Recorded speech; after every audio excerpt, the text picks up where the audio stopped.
আসলো জিনা ছাড়ে নাই, যে ব্যক্তি রমাদান মাস আসলো মিথ্যা কথা ছাড়ে নাই, যে ব্যক্তি রমাদান মাস আসলো মানুষকে কষ্ট দেওয়া ছাড়ে নাই, যে ব্যক্তি রমাদান মাস আসলো সিগারেট খাওয়া ছাড়ে নাই, যে ব্যক্তি রমাদান মাস আসলো নেশা করা ছাড়ে নাই, যে ব্যক্তি রমাদান মাস আসলো গীবত করা ছাড়ে নাই, তার না খেয়ে থাকা আল্লাহর কাছে 5 পয়সারও দাম নেই। কথা বুঝছেন? অর্থাৎ খারাপ কাজ ছেড়ে দিতে হবে, না হলে রমাদান মাসে সিয়াম আল্লাহ তাআলা কবুল করবেন না। আবার আপনাকে মিথ্যা কথা ছেড়ে দিতে হবে, সিগারেট খাওয়া ছেড়ে দিতে হবে। এই রমাদান মাসে সিগারেট খাওয়া ছেড়ে দিতে হবে।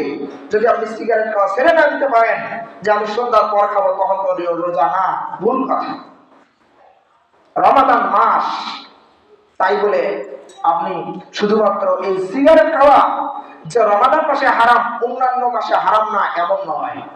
যেটা সিগারেট খাওয়া যেমন রমাদান মাসে হারাম অন্যান্য মাসেও হারাম, গীবত করা যেমন রমাদান মাসে হারাম অন্যান্য মাসেও হারাম, সমালোচনা করা পরনিন্দা করা যেমন রমাদান মাসে হারাম অন্যান্য মাসেও হারাম। যেটা হারাম, যেটা খারাপ কাজ, সেটা রমাদান মাসেও হারাম অন্যান্য মাসেও হারাম। তবে রাসূল সাল্লাল্লাহু আলাইহি ওয়াসাল্লাম বলেছেন, যে ব্যক্তি রমাদান মাসে সিগারেট ছাড়তে পারলো না, মানে নেশা ছাড়তে পারলো না, তার সিয়াম পালন করার কোনো দাম নাই।